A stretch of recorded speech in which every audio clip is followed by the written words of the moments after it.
Today, we're going to take apart the top gadgets in the Pierce Brosnan James Bond movies, GoldenEye and Tomorrow Never Dies. Hi, this is Dan. And Tom. From our podcast, Cracking the Code of Spy Movies, and our website, spymovienavigator.com, the premier go-to resources for spy movie fans. Okay, we've got our tools out, so let's get going. All right, now today we're going to do something a little bit different, and we're going to give you a trivia question at the beginning of this episode that we'll answer at the end. And since we're doing Pierce Brosnan movies, we thought we'd start with his first movie as Bond, GoldenEye. So here's the question. What were the first words spoken in GoldenEye? And again, we'll answer this at the end. That's a good question. I like it. All right, now we're talking about GoldenEye. Let's get to the gadgets in GoldenEye. First, of course, we got to look at Bond's watch, an Omega Seamaster. And it was equipped with a handy laser, for one thing. It comes in handy when you have to cut your way out of tight spots. Not really believable. You think? But we like it. The power you would need to run a laser in a watch is, well, not all that realistic, I don't believe. But wait, there's an inventor who messes around with lots of laser stuff. Right? Doesn't sound good, doesn't sound believable, but here's a guy, a real guy. You got a guy. He has built laser guns, laser wristlets, laser tools, and yes, a laser watch. We have a link to this in the article on our website, but this guy has built a laser watch that can pop balloons and deliver a 1500 milliwatt blue laser for up to 10 minutes on a charge. So, hey, something realistic is there. So that's not bad. But I bet you can't cut through steel with it. Yeah, you're not gonna cut through steel with this, but what the heck? At least this is now real. The watch also had a remote detonator, which exploded the bombs they planted or disarms them, as the case may be. That's believable. I like that. No problem. All right, now, the next gadget we want to talk about is that belt piton. A typical leather belt. Q, I'm familiar with that device. Not one with a 75-foot rappelling cord built into the buckle. Fire, and out shoots a piton, followed by a high-tensile wire designed to support your weight. I see. And what if I need additional support? It's tested for 100. How many times do we see a piton used in Bond movies or spy movies? Oh, exactly. And so, according to Q, when he gives Bond the belt, it can fire up to 75 feet of wire with a penetrating dart at the end, which could hold up the weight of one person. Mm-hmm. Now, not really believable is the power needed to project this dart and then to hold the weight, let alone having 75 feet of cable come out of it on a size 34 belt. I mean, now, if you fire it with an external weapon that's tweaked to fire pitons, then maybe, but I'm not exactly sure this thing's very believable as Q describes it to him at the beginning of the movie. Yeah, it is a cool gadget that's used so often that you want to believe it. But yeah, we see the belt piton again. This time Bond uses it to escape, and it does hold him up, and it swings him through the window and outside before he gets in the tank. He's escaping, he crashes through the window, hits that thing, and then he runs in and gets into a tank. Yeah, and how does Q always know exactly what Bond needs in advance? Q's pretty damn good. Even though the piton belt probably wouldn't work. He's clairvoyant. Clairvoyant. There you go. He's clairvoyant. Yeah. Now, the piton laser gun that Bond uses after he bungee jumps off the dam in GoldenEye, that's believable for the piton piece. Here you have a weapon designed to fire a piton at high velocity. And it's not small like a watch that's got to right, yeah. And Bond uses it at the bottom of his jump to shoot the piton down to lower him down to the ledge as he's trying to get into the Archangel chemical weapons plant in the USSR. After he fires the piton, he squeezes the trigger again and it rewinds the cable, pulling Bond down to the ledge. Yeah, okay, we can believe that. I'll go with that. Yeah, and then we see laser cutting through metal. Again, a portable laser would need an awful lot of power to do this. Yeah. So I'm a bit skeptical on this one. But this whole piton thing, it's a cool device, especially as they use it at the beginning with the dive off the dam. Yeah. But it's a cool device. The concept is used over and over in James Bond movies. and also heist movies, spy movies, space movies. I mean, I think you can have a willing suspension of disbelief here. The movies sure want to make you believe so. Yeah, we want to believe it. All right. Now, Q gives Bond the exploding pen. A pen. This is a Class 4 grenade. 3 clicks, arms the 4-second fuse. Another 3 disarms it. How long did you say the fuse was? Oh, grow up, 007. They all said the pen was mightier than the sword. Thanks to me, they were right. Now, it's a Parker pen, which, when clicked 3 times, armed it as a grenade-type device that would blow up in a matter of seconds. How many seconds, Dan? 4 seconds. Hey, why not? All right, small explosives and an arming device. Okay, all right, you can believe it, and we'll see it put into good use in this movie. And I love the scene where they do that. That tension as Boris is just clicking the pen. I mean, it's palpable. That's good. And trying to count how many times did he click, right? Yeah. I mean, it's an absolutely fantastic use of this gadget. Yeah. And once again, Q delivers exactly what Bond needs this time in what I think is a believable format. Yep, absolutely. So Bond has a digital scope now, too. He can send visual data through an uplink to satellites. Now, given that GPS technology was around since 1973, really, as was the first handheld mobile phone invented by Motorola, and this film is in 1995, yeah, that's believable. And you could buy binoculars today with built-in digital cameras to capture images and transfer them elsewhere. So, sure, we can see this working. Yeah, and you're talking about transmitting images, right? So it says it's transmitting, it's uploading it somewhere. Then he gets into the Aston Martin, and in the Aston Martin, he's got something that's taking a satellite feed or whatever with dictation from Moneypenny. Sure. So you're seeing these pictures that are there. So after he uses that scope or monoscope or whatever you want to call it to send things, then Moneypenny answers. Yeah. And again, this is the scene where he's scoping out where Onatop and Admiral Chuck Farrell, remember the guy who could squeeze to death. Yeah. Right. Yeah. So he uses it to take that video and do that. And now we also saw something similar in Mission Impossible 2 when they're at the horse racing track. Instead of a single scope in that one, they've got binoculars. Yeah. And they transmit those images back. So similar concept, slightly different implementation, but I think believable. That's good. All right. Now we've got a little something that I don't know how believable this one is. An X-ray document scanner that's disguised as a T-tray. I believe this one. I believe something like this could be built. I don't know if that one could have done it, right? But, that size or whatever. But I think something like this could be done. It's a Q special. Well, I mean, there are handheld X-ray devices now that are very portable. So why not one that's in a T-tray or some other kind of item? Yeah, I guess that would be believable. So not bad. Now, let's look at the next great gadget. This is a great gadget, the electronic door lock decoder. It's used to discover the code combination needed to open the doors. Boy, where have we seen that before? Yeah. Sure, in 1995. Yeah, that's believable. The cool thing is here that it is used twice in about 30 seconds. Yeah, the first time is when Bond uses it to unlock the door in the pre-title. The second time is when Alex tries to use it to get back out of the room and the alarm sounds. Yeah. Now, that should have been telling with Alex, right? But the first time you watch this, you're not going to pick up it because it's going to seem to have no significance. But if you notice, when he puts it back in, he hits a button and boom, this alarm sounds. Yeah. So was it an accident, the way they make it look? Mhm. Or based on what happens with Alex in this movie? There you I'm thinking go. it wasn't really an accident.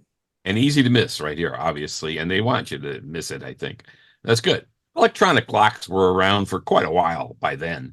So why not something that could decode the secret combination? Developers often put in back doors to their systems that only they know about. So You're not supposed to do that. but they do. We were in the high-tech business. We know they do that kind of stuff. So someone can build a device to hack their way in. And heck, Bond used a similar device in On Her Majesty's Secret Service to open Gebruder Gumbel's safe in 1969. And then Moore's Bond had one in Moonraker. And Right, there you go. even Sean Connery's Bond had one and You Only Live Twice. That's true too. So there this you is- go. This is a gadget that the Bond people really like because it's really Yeah. handy. Now they've Yeah, got we believe it. and it's in different shapes and sizes. This one seems to be perfect for what it's trying to do and doesn't seem unreasonable sized. Yeah, there you go. Now, the GoldenEye satellite, of course, is a huge gadget. It's Very capable of large. yeah, it's capable of disrupting electronic operations on Earth through the administration of shockwaves. Well, very believable, especially since the average person has no idea what the military is capable of doing in space now or ever.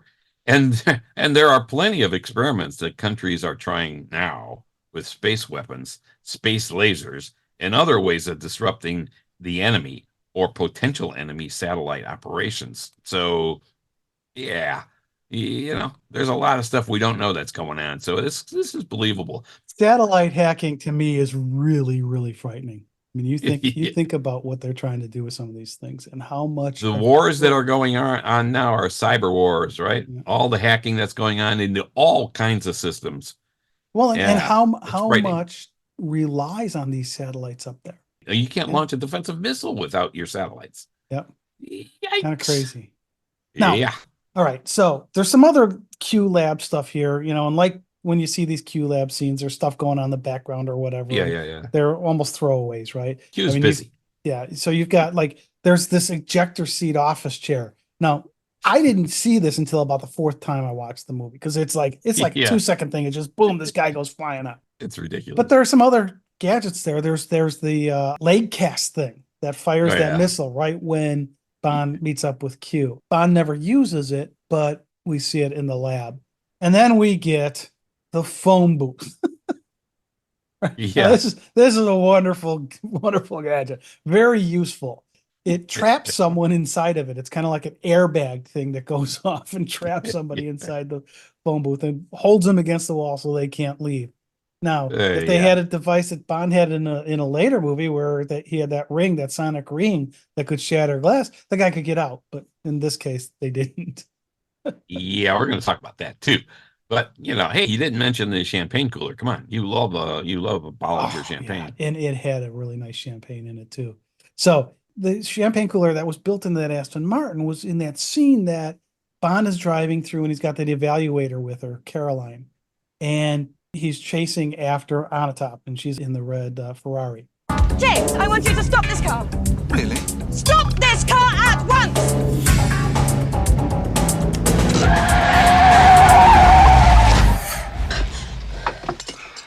As you can see, I have no problem with female authority. And he opens it up. He's got the line, as you can see, I have no problem with female authority.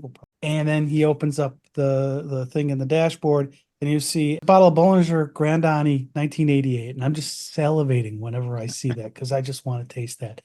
But the goofy thing is it looks like there was one champagne flute there. There were not two. So you're driving in a car, you're going to open up a bottle of champagne and you've got one glass. Yeah, it's going to share. Yeah, that'd be a little difficult. All right. Then you've got, it's not one gadget, but you have all that computer stuff in Severnaya with Boris's childish animations of women on them. Now, Yeah. I mean, I was in IT when this movie came out, and what they did there probably wasn't possible. But if you go back to the 1983 movie, War Games, there was some of the same type of hacking that Boris does here. I mean, what he's calling spiking. I've never heard that term used. The only time I've ever heard it was in this movie. Yeah. But it appears to be a form of hacking that was being done. So can you do hacking? Yes, hacking's been around forever in the computer systems. I don't know if you could do this spiking thing where he's like incapacitating somebody, especially back at that time.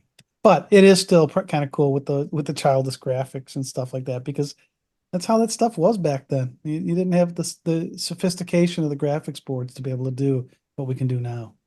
Yeah, and at the same complex, the guy uses a card key to activate a palm reader, which spits out a card that can open the place where the GoldenEye activator is kept. That is cool. Very believable. Easy to believe that one. Yeah, absolutely. And what's really nice about that is it's forms of redundancy, which I love the fact that in this case, they built in the redundancy to the system. So somebody couldn't just go grab the GoldenEye and do something bad with it. You had to go through layers, which the military normally does. You've got to have special keys, and this person has this key, this other person has a different key. So there's redundancy built into it, and they show that here, which is really nice. Yeah, and I like also that Alex Trevelyan, he sees Bond on a wireless remote handheld monitor. Yeah, it's pretty advanced for its day, but yeah, we go with that. I mean, heck, Dick Tracy had a video watch, for crying out loud, in the comics in 1958 or something. Yeah, yeah, that was All a right, watch. we'll go This with is this is a small little screen. All right, so I think that pretty much covers the main gadgets in GoldenEye. Yeah, before we get to the Tomorrow Never Dies gadgets, we'd like to give a shout out to some of our listeners who gave us some feedback on our last episode on the George Lazenby retirement tribute. So, big shout out to Anders Frade. He's George Lazenby's manager. He gave us great feedback on our episode, and George actually liked a ton of our posts on our social media outlets himself. So George himself liked a lot of stuff. So shout out to George Lazenby as well. And another shout out to Jim Phelps, James Bond 007 SE, and Pietro Rossi, who gave us feedback on the same episode too. Thanks, guys. We love it. Thank you, guys. It's great to get that feedback. It really is. All right, Dan. So let's move over to Tomorrow Never Dies from 1997. All right, Tomorrow Never Dies. So let's start with probably one of the most versatile gadgets in any James Bond movie. And of course, we're talking about that remote controlled BMW. Yeah. Right? It's remote controlled with the Ericsson mobile phone. It's a brand new device at the time. The phone was. It was actually a prototype. We don't believe there were real remote control of real sized cars at the time. But this thing was cool. It really was. I mean, if you could go past I don't really believe this can be done yet. It was really cool. And you could also see where technology was going. And you think about it now, a phone's a computer. You almost never use your phone to call somebody. Right? It's always for the other computer functions. Right. So besides driving the car, there's a few other nice little things that this thing could do. It can make the car fire missiles. So you don't have to be in the car, and you can hit you with the remote control. You can tell it, hey, fire this missile. Pretty handy. And it can drop spikes out the back. Right. Yeah. After he drives over those spikes, he can make it reinflate the tires. Which is real. Yeah, that would be real. I mean, there are self-inflating tires. And there's that cable cutter that pops up from the BMW badge on the hood of the car so that he could cut through this thick cable while moving. Yeah. So I think all of that stuff is very real or realistic, right? I mean, they really couldn't do all that stuff at the time, but the application there, if you could get this remote control stuff working right, seemed plausible. Yeah. Yeah. There's also a fingerprint scanner, so Bond could gain access to rooms controlled by a fingerprint locking mechanism. In one scene, Bond uses it to open Carver's safe, which had a fingerprint reader on it. Then this was probably not possible due to a lot of factors. Today, you can unlock your iPad with your fingerprint. Touch ID is available on many devices today. Police stations, security industries, smartphones, and other mobile devices use it. Face recognition also is used now to unlock devices. So biometric unlocking is here. So yeah. Well, do you remember when the phones first started doing the facial recognition? You could take a picture of somebody's face and unlock the phone with it. Now they've gotten much better with it, so you can't do that.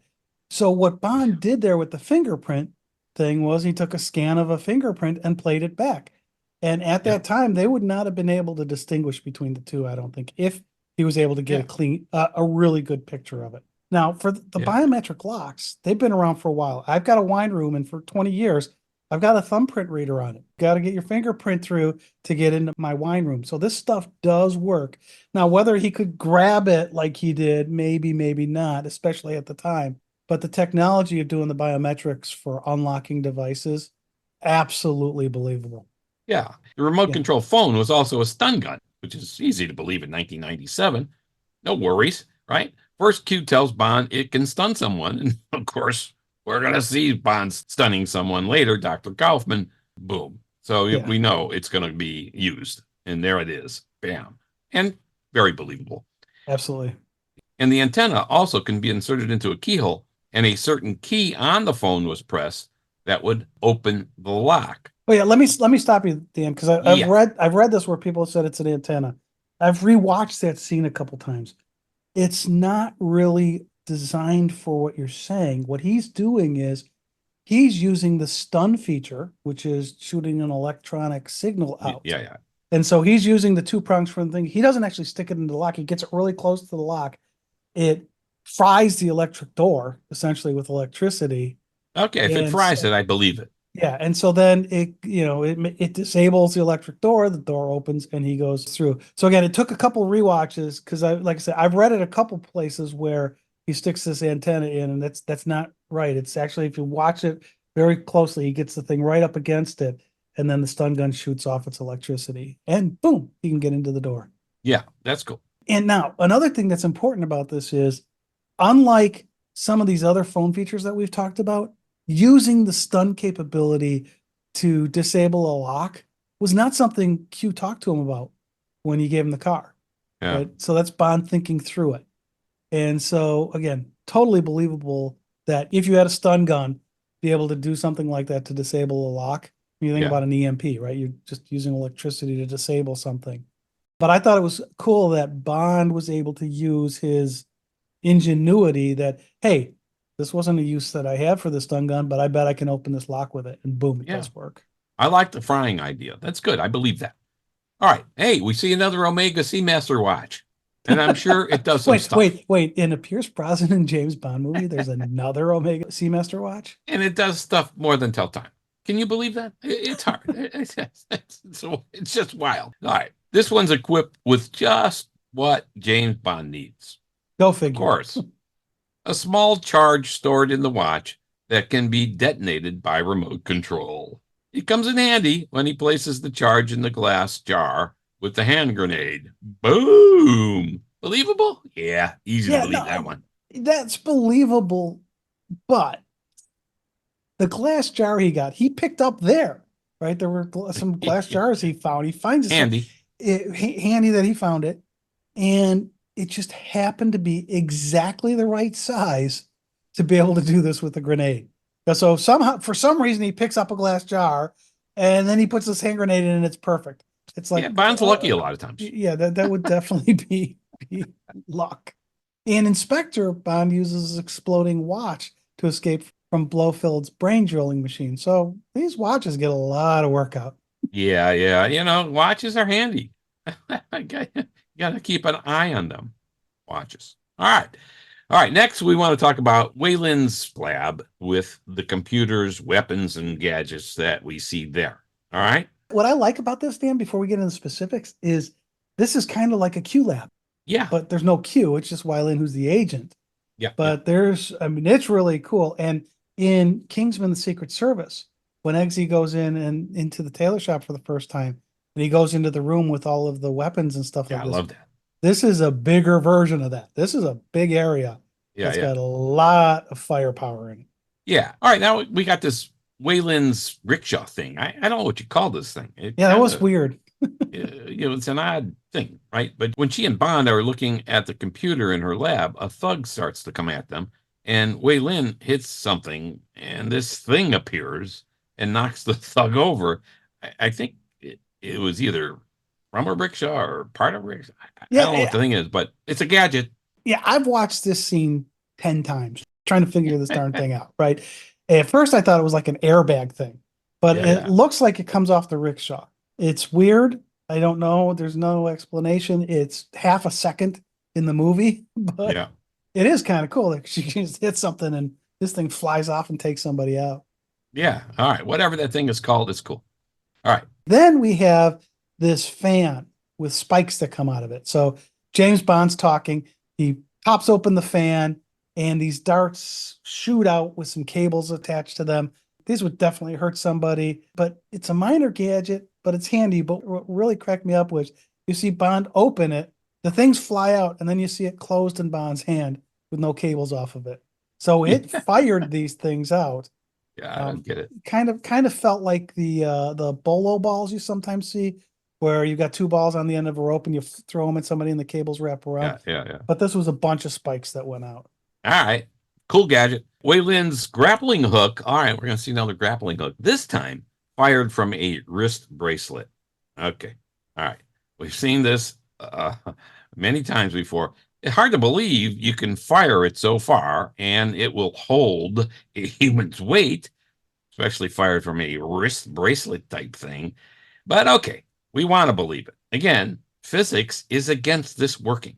And space to store enough firepower, I don't think so. All right. Yeah, but now, unlike Don's piton belt that we just talked about, this isn't 75 feet of cable. And that wrist bracelet she's got on is fairly wide. So you Yeah. could have a bunch of cable. This one actually seems to be more, and I'm going to put in quotes, reasonable than the belt piton belt. Okay. Right, Problem but- with all these piton things, but Yeah. that's fine. But it is kind of cool. Now, Wanna the other believe thing is, if you blink, you miss this. This is in this movie. It's there, but it is another one of these really quick hit gadgets. Yeah. Right. So then, staying with Wai Lin, she's got those earrings she has on throughout the movie. Yeah. And they're really lockpicks. And so when they get handcuffed, she uses this earring to pick her lock. Clever. And then gives it to Bond so he can get his locks undone. So kind of cool and very believable gadget because they look like regular earrings. They just happen to have the lockpick stuff inside them. A really nice gadget design for Yeah. something fairly small, fairly Yeah. minor, but very believable. Yeah, I liked it. All right. In the pre-title section, we get a cigarette lighter that can explode. We've seen this in numerous Bond movies, and Eggsy in Kingsman: The Secret Service has an affinity for these things as well. So, yeah, so what? There's a cigarette lighter thing. Big deal. Big deal. I mean, Well, sure. but those they cigarette could lighter do that. bombs, they're used all over the place, but they're a really nice device to be able to say, okay, I'm here. I've got Yeah. something that doesn't look like a bomb, and boom, I'm going to blow something up. And when you need a bomb, there it is. It's handy. Well, and it's like in GoldenEye, the pen, right? Yeah. It's something innocuous that can blow up, and that's always a good thing. Yeah. All right. Carver gets a nice realistic gadget too in Tomorrow Never Dies. When he is on a video call, he has a handheld remote to change what he's looking at on some big screens.